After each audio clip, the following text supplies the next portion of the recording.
This cigar box I inherited from my dad who passed away this May. This belonged to my granddad who was a World War II vet, passed away in 82. Let's see what's in this thing.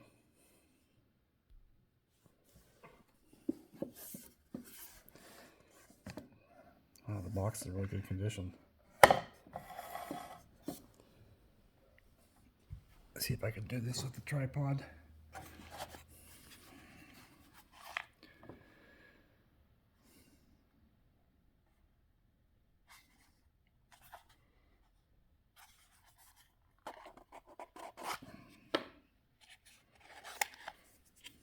Pocket watch.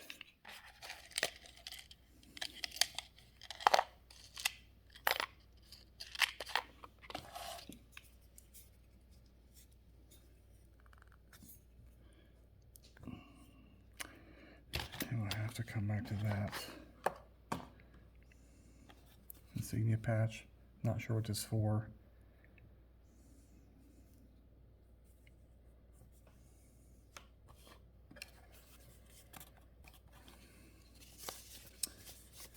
U.S. Army Recruiting and Induction Station, Denver, dated December 17th, 1942. There's my granddad's name right there, second one down, right there. Can't read the number much, but it's at the area of the crease. Whole list of people's names on here. I might do a separate video just on this.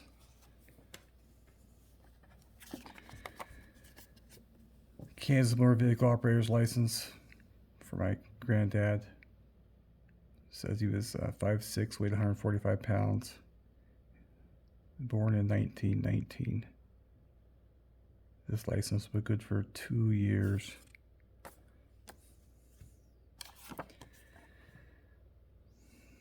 Selected service.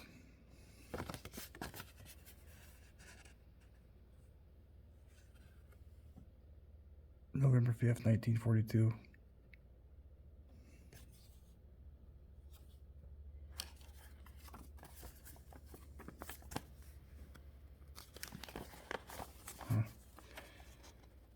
That's where he graduated high school from.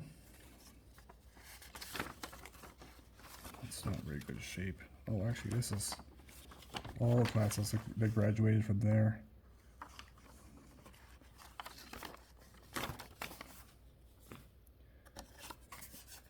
Field Artillery School Class A pass. Private first class, it says on there. The pass good only within 60 miles of Fort Sill. Interesting. Here's a picture of him. Oh, it's got a vanity mirror. Another picture of him. So what's this? Oh. Kansas State Fair, 1938. This guy's name on it.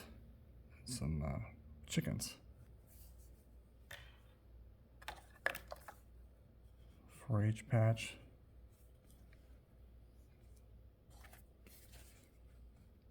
Not sure what this one is.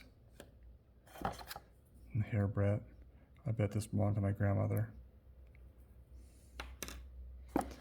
Another pocket watch. Looks like it's monogrammed in the back. I'll have to look at that a little bit better.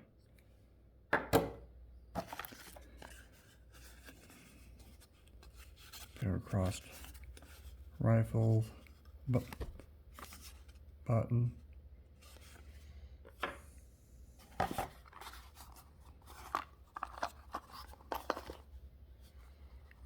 Some decoration here. Let's see what's in here. Oh, a whole bunch of them. Not sure what any of these are. Maybe I'll find some paperwork on these.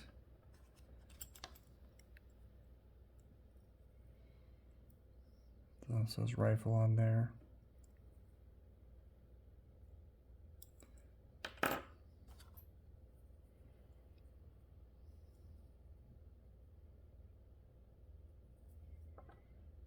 maybe you can see these. It's kind of hard to hold these little things. Not sure.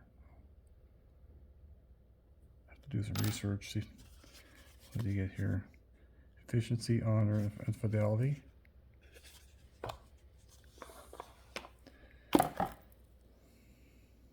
must be,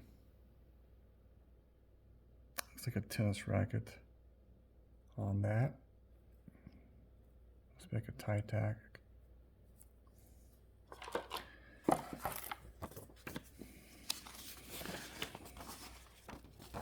More alumni stuff from where he went to school at.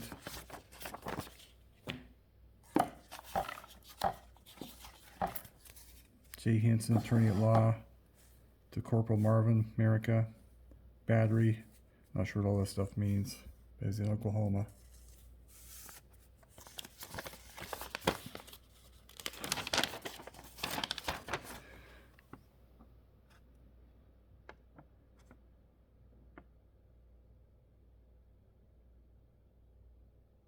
Ah, it's Granddad.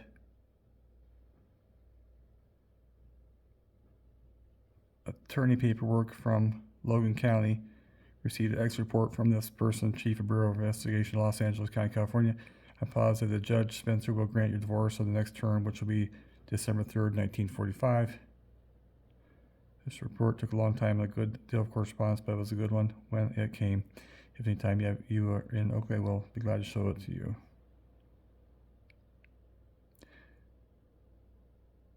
Interesting.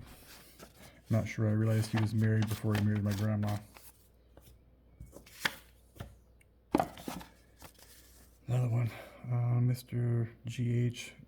Jensen, maybe attorney plaintiff. Let's see what this one says. Dated 1945.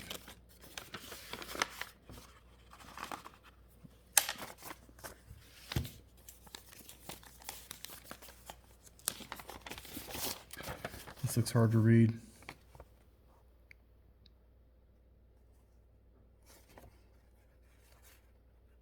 But he was in Inglewood, California.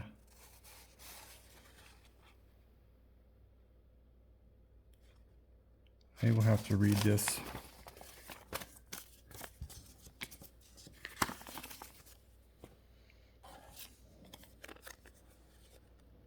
Project leader, 4-H pen. I believe his name cards. Another name card.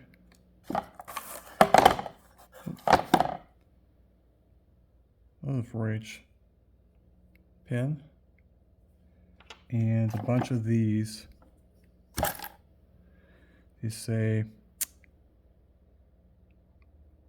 OPA red point 1. It's one red point. There's a whole bunch of these laying in here. I will have to see what these are about too. Well, I got a few more things to work on here. Go through and see if I get that second watch opened up. Look at these correspondence better, and I might make another video and read them on here. Thanks for watching. Okay, so I read the letter a little bit. It's obviously hard to read because it said cursive, but apparently it looks like I'd America is talking about a divorce from my grandfather, which I never knew he was married before my grandmother. It says I'd America, 954 West Hyde Park Boulevard, Inglewood, California. Mr. J.H. Jensen, which is probably the attorney at law in Oakley, Kansas. I'd America have received your notice, and I something to want to have this start. I am not going to something or have things go through. I also have wrote Marvin E. America of such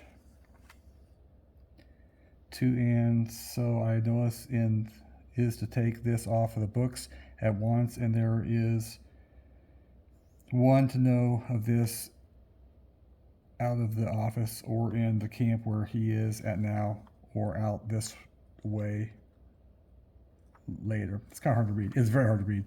I cannot come that way now, but plan on soon I will stop in and see you of this matter when I hear from Marvin. So I advise you to have him write and state what he has on this at once. And two, I think we can come to an understanding without everyone knowing about it. I certainly never knew about it, but I do think I should know what is going on. I also have 2 letters he has wrote to me on this, and I'm not going to something away see them as I have had more thought for him and his welfare. Her spelling's bad, that's why I'm having trouble reading it. I know you do not understand, but I hope you will, sir, when I got my word as I to where I can come there, or he comes have to see me about this, and we also come to an understanding of this. I hope you, as in the law of Kansas, you can understand my feelings. It is true, however, we have not been able to be together as we should. We hoped we could, but he in the army and will not be able to be in the camp with him. We had a place here to stay and come to. When I was to his folks' home, he said he was coming home and would come after I got there, but he did not. I wrote to him asking him something about it. Would be fair, he would. So he said he did not know. So must not know he's going home. So I made up my mind I would stay here, and I wrote to him talking him of a friend of mine coming. So he said something to get us an apartment or a room together, which we did, and you send a notice to me of this. Hope you will take this off the books, and I know we can come to an understanding if you will have him write, and whether he or I come, and so we can have this matter taken care of without all knowing about it. I will write for a word of you, or Marvin might write back. Yours truly, Ida America, and that's her address again. Hard to read, got a lot of misspellings in it. That's okay. That was one letter. The second letter was from the attorney. It says America file on it.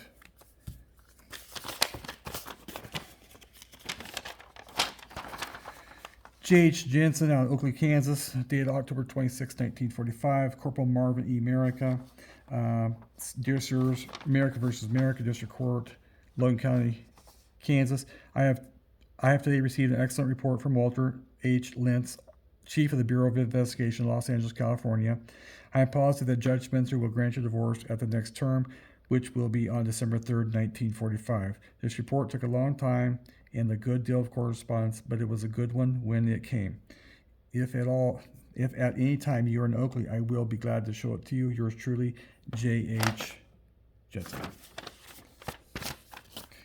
And the last piece I didn't expand on was his U.S. Army Recruiting and Induction Station, 1410 16th Street, Denver, Colorado, dated December 17th, 1942. Special Orders number 54. Its extract.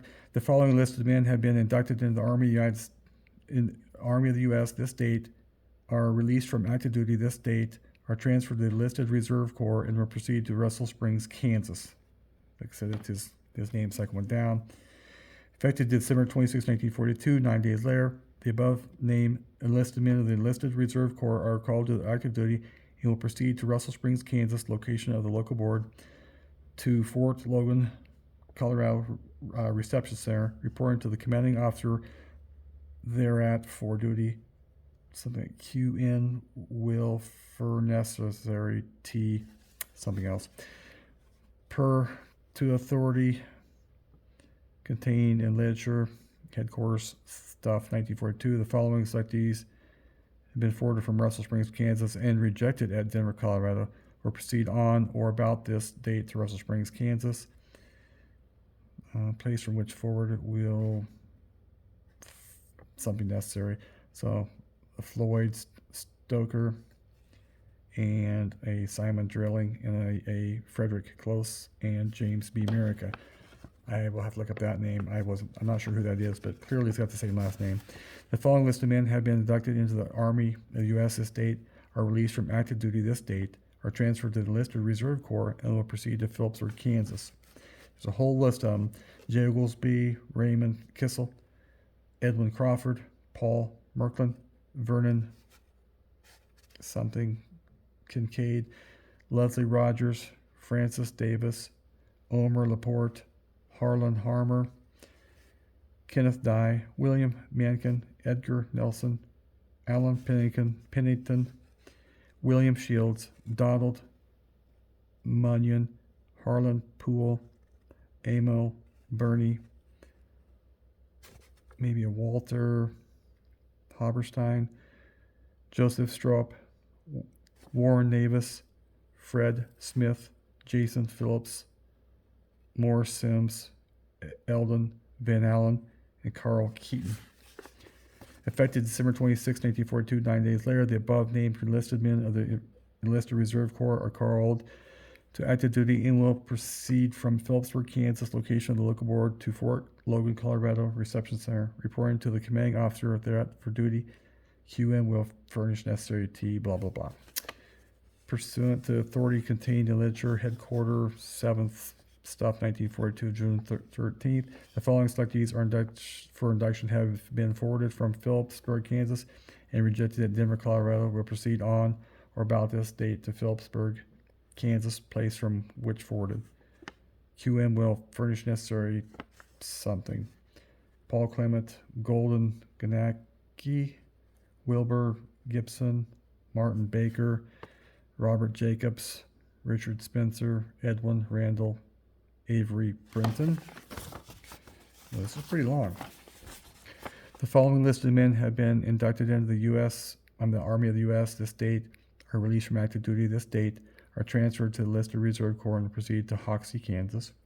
Laverne Wagoner, Clifford Quackenbush, Orville Brown, William White, Waldo Koss, Edward Schoenfeld, Harold Ballman, J. Johnson. Effective December 26, 1942. 9 days later, the above named enlisted men in the enlisted reserve corps are called to active duty and will proceed. Location, Fort Logan, Colorado. Reporting to the commanding officer thereat for duty. QM will furnish necessary stuff.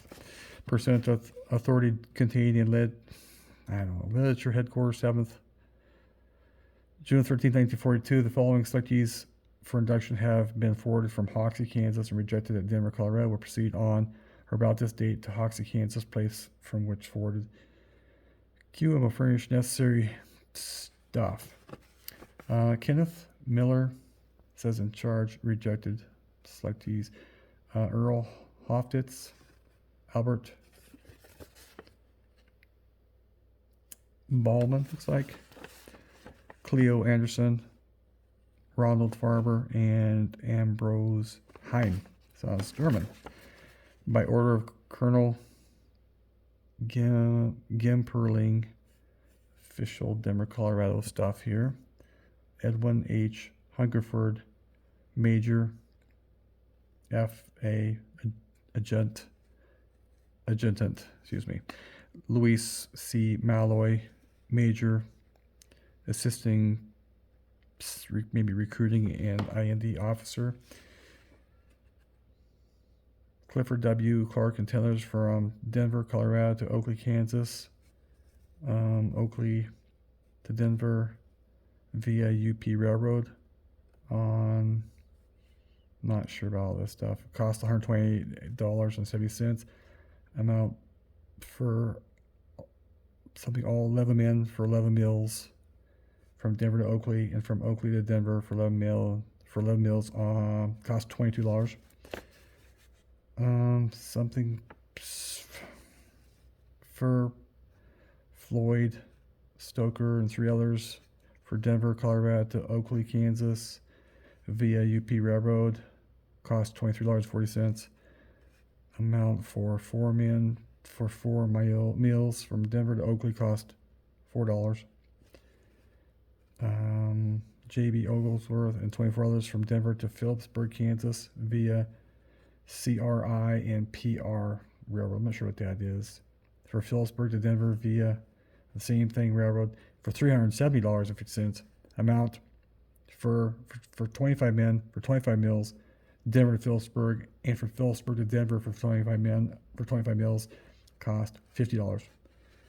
T for PR for Paul Clement and 7 others from Denver, Colorado to Phillipsburg, Kansas, CRI and PR railroads. I'll have to look those up. $59.28. Amount for 8 men for 8 meals from Denver to Phillipsburg, $8. Laverne Wagoneer, 7 others to Denver, Colorado, Hoxie, UP Railroad, Hoxie, Denver, via UP Railroad. There again, $112.80. 8 men, 8 meals, 8 men, 8 meals. Looks like around $32. Kenneth, maybe Miller, and 5 others from Denver, Colorado, Hoxie, via UP Railroad, $42.30. Amount for 6 men for 6 meals, and for 6 men, 6 meals from Denver to Hoxie, cost $12. Louis C. Malloy, Major FA TPN officer. Not sure what that means. I will have to do some more research. But this time capsule has been very interesting. I learned some things. I got some things I want to look up. And I'm going to see about getting that first pocket watch opened up. But thank you for watching. If I find any more stuff, I will certainly make a video.